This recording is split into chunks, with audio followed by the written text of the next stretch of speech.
മിറോഫിഷ്. ഇപ്പോൾ ടെക് ലോകത്ത് ഏറ്റവും കൂടുതൽ വൈറലായിക്കൊണ്ടിരിക്കുന്ന ഒരു പ്രൊജക്റ്റാണ് മിറോഫിഷ്. ഓക്കെ, അതെന്താന്ന് നോക്കാം. നമ്മളൊരു തീരുമാനമെടുക്കുന്നതിന് മുമ്പ് അതിൻ്റെ ഫലം എന്തായിരിക്കുമെന്നൊന്ന് ടെസ്റ്റ് ചെയ്യാൻ കഴിഞ്ഞിരുന്നെങ്കിലെന്ന് നമ്മൾ പലപ്പോഴും ചിന്തിച്ചിട്ടുണ്ട് അല്ലേ? ഓക്കെ, എന്നാ കേട്ടോളൂ. കൃത്യമായി ഇതേ കാര്യം ചെയ്യാൻ ശ്രമിക്കുന്ന അതിശയിപ്പിക്കുന്ന ഒരു പുതിയൊരു ഓപ്പൺ സോഴ്സ് പ്രൊജക്റ്റാണ് ഗിറ്റ്ഹബിൽ ഇപ്പോൾ വൈറലായിക്കൊണ്ടിരിക്കുന്നത് മിറോഫിഷ്. ഇത് ലക്ഷ്യം എന്താണെന്നല്ലേ? ഏതാണ്ട് എന്തിനേയും പ്രവചിക്കുക എന്നത് തന്നെ. ഇതിൻ്റെ ക്രിയേറ്റേഴ്സ് പോലും ഇതിനെ വിശേഷിപ്പിക്കുന്ന കേൾക്കാൻ തന്നെ നല്ല രസമാണ്. അതായത് ഭാവിക്ക് നമ്മുടെ ഫ്യൂച്ചറിന് ഒരു ഡിജിറ്റൽ സാൻഡ് ബോക്സിൽ റിഹേഴ്സൽ നടത്താൻ കഴിയുന്ന പ്ലാറ്റ്ഫോം എന്നാണ് അവരതിനെ വിളിക്കുന്നത്. ശരിക്കും നമ്മുടെ തലച്ചോറിന് ചിന്തിപ്പിക്കുന്ന ഒരു ആശയമാണിത് അല്ലേ? നമ്മുടെ യഥാർത്ഥ ലോകത്ത് എന്താണ് സംഭവിക്കാൻ പോകുന്നതെന്ന് കാണാൻ വേണ്ടി മാത്രം ഒരു സമാന്തരമായ ഒരു ഡിജിറ്റൽ ലോകം സൃഷ്ടിക്കുക. അതാണ് മിറോഫിഷ് ചെയ്യുന്നത്. അപ്പോൾ നമ്മുടെ ഒക്കെ മനസ്സിൽ വരുന്ന ഏറ്റവും വലിയ ചോദ്യം ഇതായിരിക്കും: ഇതെങ്ങനെയാണ് സാധ്യമാവുന്നത്? അതായത് ജനങ്ങളുടെ അഭിപ്രായം മുതൽ ഒരു നോവലിൻ്റെ അവസാനം വരെ പ്രവചിക്കാൻ ഒരു സോഫ്റ്റ്വെയറിന് എങ്ങനെ കഴിയും? ശരി, നമുക്കിതിലേക്കൊന്ന് ആഴത്തിലേക്ക് ഇറങ്ങാം. കഴിഞ്ഞ കാലത്ത് വിശകലനം ചെയ്യുക എന്നതല്ല ഇതിലെ രഹസ്യം. മറിച്ച് നമ്മുടെ ഭാവിയെ സിമുലേറ്റ് ചെയ്യുക. Simulating the future. അതായത് പഴയ ഡാറ്റയിൽ നിന്ന് പാറ്റേണുകൾ കണ്ടെത്തുന്നതിന് പകരം മിറോഫിഷ് ഒരു ചെറിയ ഡിജിറ്റൽ സമൂഹം തന്നെ സൃഷ്ടിക്കും. അതായത് ഈ മിറോഫിഷ് ഒരു ചെറിയൊരു ഒരു ലോകം, ഡിജിറ്റൽ ലോകം തന്നെ നമുക്ക് അത് സൃഷ്ടിക്കും. എന്നിട്ട് അവരെ സ്വയം അതിനുള്ളിൽ വളരാൻ അനുവദിക്കുകയും ചെയ്യും. നമ്മുടെ പ്രകൃതിയിലെ തന്നെ വളരെ കൗതുകകരമായ ഒരു ആശയത്തിൽ നിന്നാണ് ഇവരത് പ്രൊജക്റ്റ് സ്റ്റാർട്ട് ചെയ്തത്. അതായത് അതിൻ്റെ പേര് സ്വാം ഇൻ്റലിജൻസ് എന്നാണ്. അതായത്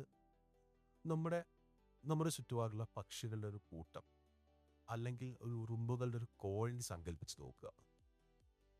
അവിടെ ഒരു നേതാവായ പക്ഷിയോ അല്ലെങ്കിൽ ഒരു ഉറുമ്പോ ഇല്ല, ശരിയല്ലേ? എന്നാൽ ചില ലളിതമായ നിയമങ്ങൾ അവർ പരസ്പരം പാലിക്കുകയും ഇടപഴകുകയും ചെയ്യും. അത് വളരെ സങ്കീർണവും ബുദ്ധിപരമായ ഒരു ഗ്രൂപ്പ് സ്വഭാവം അവിടെ സൃഷ്ടിക്കപ്പെടുന്നുണ്ട്. ഒരു നേതാവായ ഒരാളില്ലാതെ തന്നെ അവിടെ ഒരു ഭയങ്കരമായൊരു ഗ്രൂപ്പ് സ്വഭാവം അത് സൃഷ്ടിക്കുന്നുണ്ട്. ഇതേ ആശയം തന്നെയാണ് മിറോഫിഷ് ഉപയോഗിച്ച് നടപ്പിലാക്കുന്നത്. ഇതിലെ വ്യത്യാസം മനസ്സിലാക്കാൻ എളുപ്പമുള്ളൊരു വഴിയുണ്ട്. അതായത് പരമ്പരാഗത എന്ന് പറയുന്നത് ഒരു ചരിത്രകാരനെ പോലെയാണ്. ഓക്കെ, അത് കഴിഞ്ഞ കാലത്തേക്കാണ് നോക്കുന്നത്. അതായത് പഴയ ഡാറ്റയിൽ നിന്ന് പാറ്റേണുകൾ കണ്ടെത്താൻ ശ്രമിക്കുന്നത്. എന്നാൽ മിറോഫിഷ് ഒരു നോവലിസ്റ്റിനെ പോലെയാണ്. അത് ആദ്യം മുതൽ ഒരു ലോകം സൃഷ്ടിക്കുന്നു. സ്വന്തമായ വ്യക്തിത്വവും ഓർമ്മകളുമുള്ള ആയിരക്കണക്കിന് കഥാപാത്രങ്ങൾ പരസ്പരം സംസാരിക്കാൻ തുടങ്ങുമ്പോൾ അവിടെ എന്താണ് സംഭവിക്കുന്നതെന്ന് അത് നിരീക്ഷിക്കും. ഇത് പ്രവർത്തിക്കുന്ന ഇത് വളരെ ലളിതമാണ്. ആദ്യം ഒരു വാർത്താ ലേഖനമോ അല്ലെങ്കിൽ ഒരു സാമ്പത്തിക റിപ്പോർട്ടോ പോലെയുള്ള യഥാർത്ഥ ലോക ഡാറ്റ ഇത് ശേഖരിക്കുന്നു. അതിനുശേഷം ഇതൊരു ഡിജിറ്റൽ ലോകം സൃഷ്ടിക്കും. അതിനുള്ളിൽ തന്നെ ആയിരക്കണക്കിന് ചെറിയ ചെറിയ ഏജന്റുമാർ ഉണ്ടാവും. ഒരുപാട് ഏജന്റുമാരെ കുത്തി നിറയ്ക്കും ആ ഒരു ലോകത്തിനുള്ളിൽ. അവിടുന്ന് സിമുലേഷൻ ആരംഭിക്കും. ഈ ഏജന്റുമാർ അവരുടെ ഡിജിറ്റൽ ജീവിതം ജീവിക്കാൻ തുടങ്ങുന്നു. അതായത് അതിനുള്ളിൽ തന്നെ ആ എല്ലാ ഏജന്റുമാരും വളരാൻ തുടങ്ങും സ്വയം. അവസാനം ഇത് ഒരു പ്രത്യേക ഏജന്റ് അവിടെ സംഭവിച്ചതെല്ലാം വിശകലനം ചെയ്യും. എന്നിട്ടൊരു റിപ്പോർട്ട് തയ്യാറാക്കുകയും ചെയ്യും. ഇതിലേറ്റവും രസകരമായ കാര്യം എന്താണെന്നാൽ നിങ്ങൾക്ക് ഈ ഡിജിറ്റൽ കഥാപാത്രങ്ങളുമായി നേരിട്ട് സംസാരിക്കാൻ പോലും കഴിയുമെന്താണ്. ശരിക്കും ഇതുകൊണ്ട് നിങ്ങൾ എന്താണ് ചെയ്യാൻ കഴിയുക? ഇതൊരു തിയറി മാത്രമല്ല, വളരെ പവർഫുള്ളായ ഒരു വാട്ട് ഇഫ് എന്നൊരു എൻജിൻ കൂടിയാണത്. ഇതിന് യഥാർത്ഥ ലോകത്ത് അത്ഭുതപ്പെടുന്ന പല ഉപയോഗങ്ങളുമുണ്ട്. വലിയ തീരുമാനം എടുക്കുന്നവർക്ക് ഇതുകൊണ്ടുള്ള സാധ്യതകൾ ഒന്ന് സങ്കല്പിച്ച് നോക്കൂ. അതായത് പുതിയതായി വരുന്നൊരു നികുതി നയം അല്ലെങ്കിൽ ഒരു പബ്ലിക് ഹെൽത്ത് അറിയിപ്പ്, ഈ ഡിജിറ്റൽ സാൻഡ് ബോക്സിനുള്ളിൽ ടെസ്റ്റ് ചെയ്ത് ജനങ്ങളുടെ പ്രതികരണം എങ്ങനെയായിരിക്കുമെന്ന് നിങ്ങൾക്ക് മുൻകൂട്ടി കാണാൻ പറ്റും. അതിപ്പം നമ്മുടെ കേരളത്തിലെ ഇലക്ഷൻ നടക്കാൻ പോവാണ്.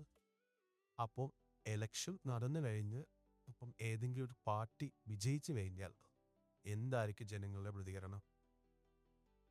അത് നമുക്ക് മുൻകൂട്ടി കാണാൻ പറ്റും. അതും യഥാർത്ഥ ലോകത്ത് യാതൊരു റിസ്ക്കും ഇല്ലാതെ തന്നെ. ഇതൊരു തിയറി മാത്രമല്ല.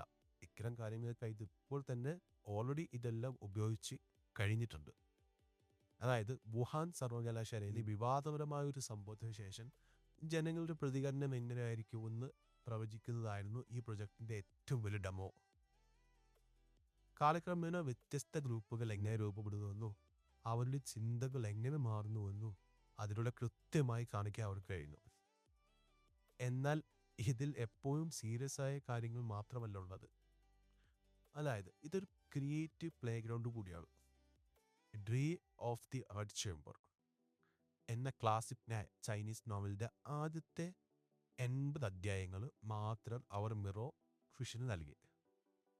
ആ നോവലിൽ നഷ്ടപ്പെട്ടു പോയ അവസാനം ഇതിലെ ASM ഇങ്ങനെ പ്രവചിക്കുന്ന കാണാൻ വേണ്ടിയിട്ടായിരുന്നു അത് എത്രത്തോളം രസകരമാണെന്ന് ആലോചിച്ച് നോക്ക്.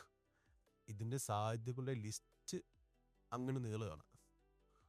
ഒരു പുതിയ പ്രൊജക്റ്റ് ലോഞ്ച് ചെയ്യുമ്പോൾ മാർക്കറ്റിലെ പ്രതികരണം എങ്ങനെയായിരിക്കുമെന്ന് പ്രവചിക്കുന്നത് സങ്കല്പിച്ച് നോക്കൂ. നമ്മുടെ ഒരു PR ക്യാമ്പയിൻ ലൈവ് ആവുന്നതിന് മുമ്പ് അത് ടെസ്റ്റ് ചെയ്യുക. അല്ലെങ്കിൽ ഒരു പുതിയ നഗര വികസന പദ്ധതികളുടെ സാമൂഹിക ആഘാതം സിമുലേറ്റ് ചെയ്യുക. നമുക്ക് ചിന്തിക്കാൻ കഴിയുന്ന ഏത് മേഖലയിലും പുതിയ സാധ്യതകൾ തരാനുള്ള ഒരു ടൂളാണത്. അപ്പോൾ ഈ ഒരു പ്രൊജക്റ്റ് തീർച്ചയായും അതിശയകരം തന്നെയാണ്. എന്നാൽ ഇതിന് പിന്നിലെ കഥ ഇതിനേക്കാൾ അത്ഭുതപ്പെടുത്തുന്ന ഒന്നാണ്. കാരണം ഇതൊരു വലിയൊരു കോർപ്പറേറ്റ് ലാബിൽ നിന്നും വന്നൊരു പ്രൊഡക്റ്റ് അല്ല. ആക്ച്വലി ഇതൊരു ഭയങ്കര മിടുക്കനായ വിദ്യാർത്ഥി നിന്നാണ് ആരംഭിച്ചത്. അതായത് ബൈഫു എന്നൊരു ചൈനയിലെ ഒരു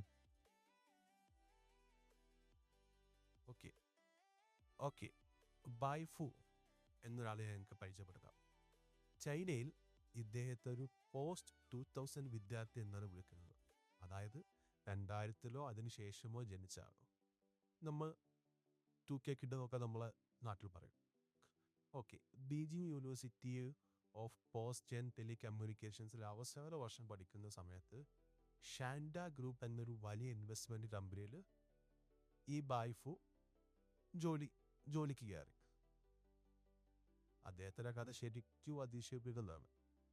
കഴിഞ്ഞ വേനൽക്കാലത്ത് വെറും 10 ദിവസം കൊണ്ടാണ് അദ്ദേഹം പ്രൊജക്ടിൻ്റെ ഒരു ആദ്യ രൂപം നിർമ്മിക്കുന്നത്.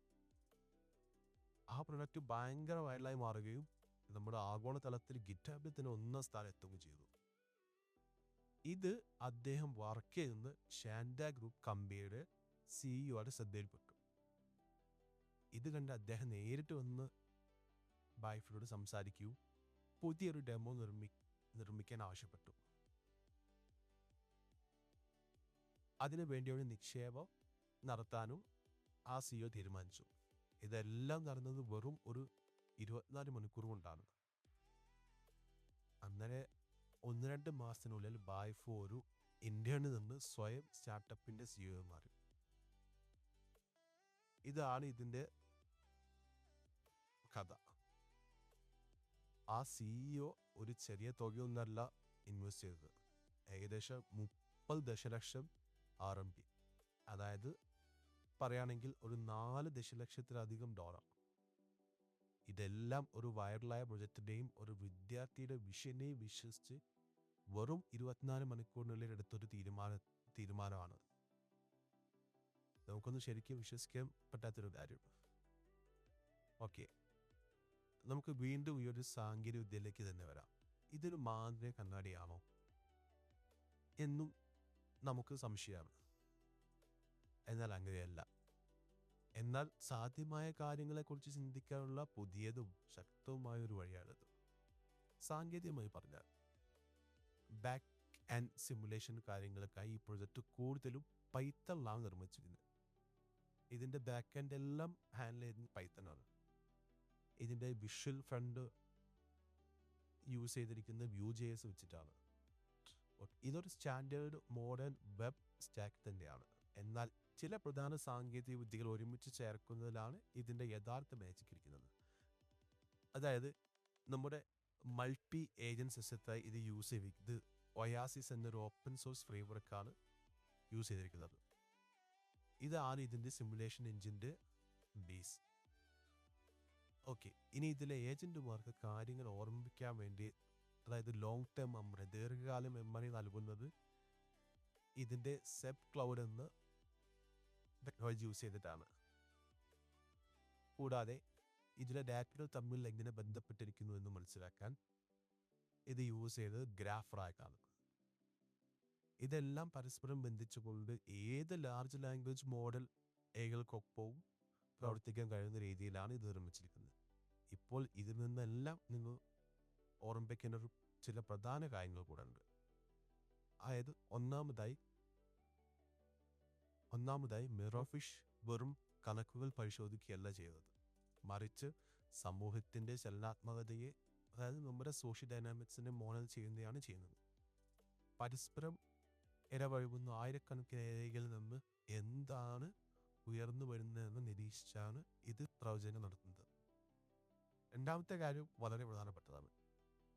അതായത് നമ്മുടെ ഭാവിയിൽ എന്ത് സംഭവിക്കുമെന്ന് 100% ഉറപ്പിച്ചു പറയുന്നതൊന്നല്ല ഇത്, മറിച്ച് സാധ്യതകൾ തേടാനുള്ളൊരു ടൂളാണിത്.